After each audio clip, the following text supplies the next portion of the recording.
Hello, and welcome to LibertyReawaken's YouTube video number 4. Talk about affordable housing in the United States and in cities. Specifically, there's an article about New York City that the individual must make $100,000 to live in Manhattan, and how unaffordable that is for most people. They don't have that income, so people can't afford to live in Manhattan. And so typically what you hear about with articles like this and the nature of the article and the comments and how people receive the article, and for publication purposes they're talking about how that's affecting society and the people there. So good-hearted but short-sighted mantra is that the government needs to do something to protect the people who can't afford to live there anymore. So they'll do things like rent control, or in Hawaii that they'll do designated spots where there has to be affordable housing. So you can't have a neighborhood that's totally rich. You have to have neighborhoods where there's apartments for people of low income to live, and things like that. And I mean, I'm sure you've heard or seen things like that before that the government is doing. The Department of Housing in Hawaii, they have a whole Department of Housing. I'm sure there's something similar like that in New York as well. And those people's job is to make sure that low-income people can still afford housing to live there. And so my response is that is a total waste of effort and taxpayer dollars, because the citizens do not have a right to live in places they can't afford if it outgrows them. And so I think that people need to stop going to the government and complaining about if they're not able to afford their house anymore, or they're having to make significant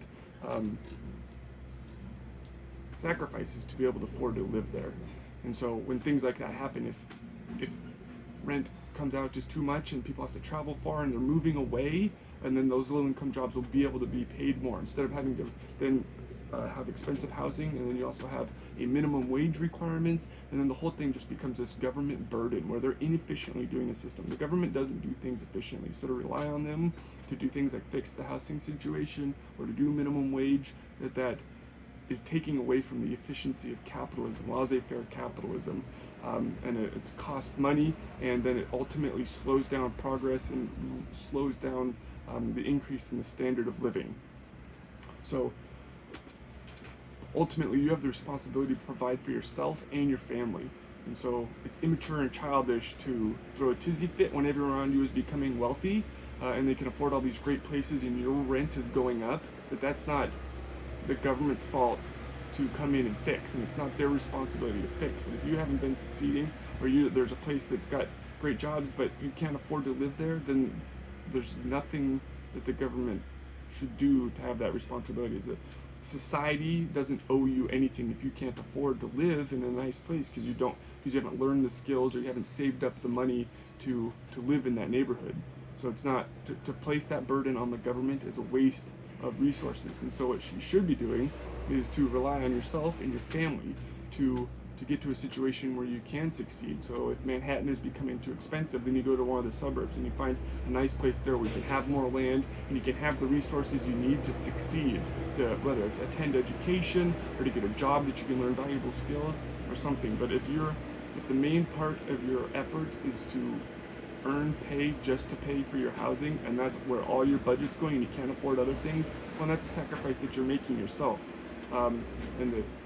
Then for you have to determine that it's worth it. But if there's other things you want and you can't afford that housing, then it's your responsibility to go get the things so you can afford it, whether that's the skills and job skills and effort to be able to afford it in the future, or if you need to move so that you can afford cheaper housing and other resources that you need. So the bottom line is to not get the government involved in protecting something you can't afford. And there are a lot of money spent doing that, and it's a waste of effort. So you just got to learn how to set goals, learn new skills at your job or in your free time, and place yourself in an environment where you can succeed. Because otherwise, if you're staying around and you're complaining to the government that you can't afford to live in a certain place anymore, and then they're never going to be responsive, they're never going to give you all that you want, they're never going to be able to accommodate your specific situation that you have for you and your family. So the best way to look out for yourself is to go get those things for yourself, and don't wait for the slow bureaucratic government to do it for you, and then to complain when you don't get what you want, because you and your family is specific to you, and that's why you're taking care of them. And you can't rely on a government to be able to fix all your problems, because each person has individual things that are important to them and that are needed by them. And so it's inefficient to expect the government to be able to meet all those needs and demands, but you can do it yourself. So, if the housing is blowing your budget, then you need to accept that burden or change something. The bottom line is that we are breeding a dependent nature in society to rely on the government to get what's best for us. But that's wrong. So we should not rely on a slow bureaucratic agency to do something that for what society is encountering. But you need to do that for yourself.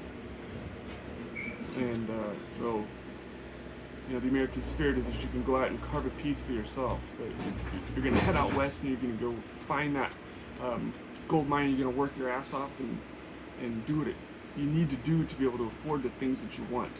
And it's that mentality, that sense of individualism, which is how you're going to achieve your goals and become successful and prosperous. And that is why the West is the most prosperous, wealthy nation in the world. The United States is because people have that mentality that they're going to go carve out a piece for themselves. Meanwhile, if you stay around and wait for the government to provide something for you, then it's going to be slower and it's not going to be as productive for society. So ultimately, to increase the standard of living and the housing conditions for everyone, which everybody wants to do. Everybody wants to live in a better neighborhood and in a better house, and be able to afford good education for their children and good food. But if you're not in a situation, if your job skills or your experience can't provide you with that, then you can't rely on the government to do it for you. You need to go out and get it for yourself. And there's lots of opportunities to learn skills or to get additional money or something. But to rely on the government to do those things for you is wrong. It's a waste, and it's something that the government needs to stop doing. Because then, from cradle to grave, you're relying on the government to do things for you when the single best person to do something for you is yourself.